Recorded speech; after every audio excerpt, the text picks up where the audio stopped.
Today, we're prying open the doors to one of the most exclusive clubs in the entire business world, the German Corporate Board. And believe me, what's going on inside is, well, it's all about to change. So, let's start with a question. How in the world do you get a job that pays hundreds of thousands of euros, a job that's never, ever advertised, but gives you control over a massive company?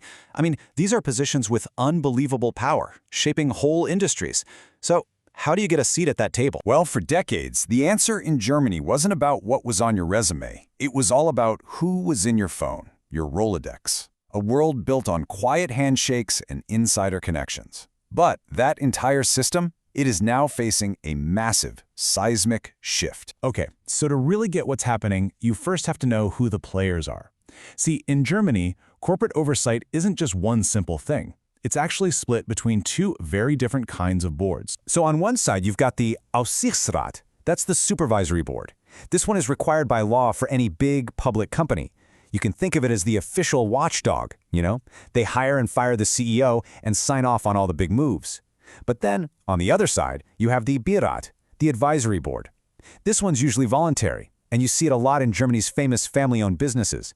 It's less of a watchdog and more of a strategic sparring partner. Right. So how do people actually get on these powerful boards? This brings us right to the heart of the old system, a concept the Germans call the verdeckter Stellenmarkt, the hidden job market. And the scale of this hidden market it's just incredible.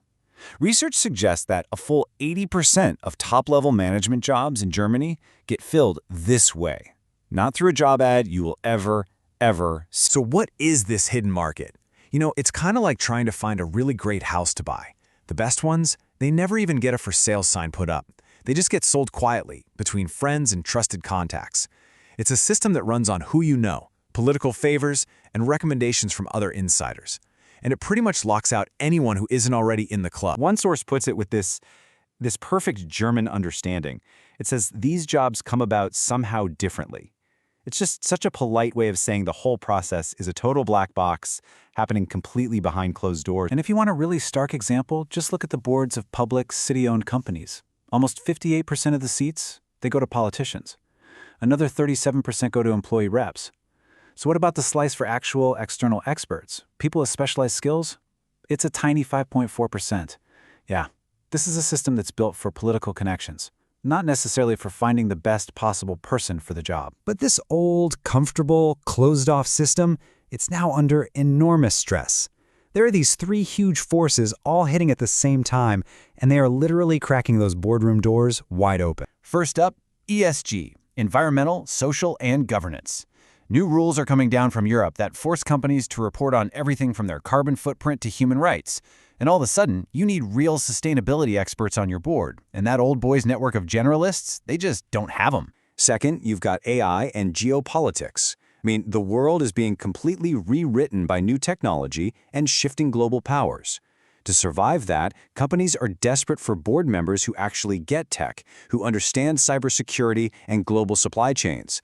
A board that isn't tech-savvy today is a board that's flying completely blind. And third, and this one is a huge one, investors.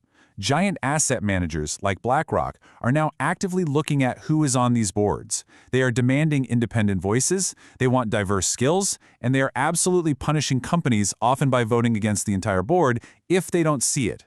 The money is talking, and it's telling them to change. So with all this pressure, the old way of doing things it's breaking. And right into that gap, a new wave of boardroom disruptors showing up with a totally different playbook. Just look at this contrast. The old way is slow, it's closed, and it's crazy expensive. We're talking over 100,000 euros for just one search. The new way, using digital platforms, is the complete opposite. You get instant access to a global pool of talent, it costs a fraction of the price, and it finds way more diverse candidates. It is an absolute game changer. Now, this shift from a closed, hidden market to an open, digital one, it's not just some boring corporate story. This has huge stakes for the whole economy, for investors, and really for anyone who thinks good corporate governance actually matters. And let's be clear, these are not volunteer gigs. The pay can be all over the place, from maybe 15,000 euros a year on a small advisory board, all the way up to almost 400,000 euros for chairing a major corporation. These are serious jobs with very serious salaries. And this really gets to the core of it. When you realize you can hire a world-class expert on AI for a manageable fee, but the strategic value they bring your company is enormous, well, the decision suddenly becomes a total no-brainer. Resisting this change doesn't just look old-fashioned anymore, it starts to look like really bad business. So, let's wrap this all up. What have we learned today? First, Germany's closed, old-school boardroom culture is finally being forced into the modern era. Second, that hidden job market that ran on personal networks, it just can't deliver the skills needed to tackle things like ESG and AI. Third, new digital platforms are blowing up the old model, offering faster, cheaper, and more diverse talent. And finally, for companies themselves, bringing in outside experts isn't just a nice-to-have anymore. It's become absolutely essential for survival. And that leaves us with one final thought. For decades, the answer to the question, who gets a seat at the table, was decided by a small, closed-off network. As that system fades away, the real question is, who's going to take their place? And what will they do with all that power?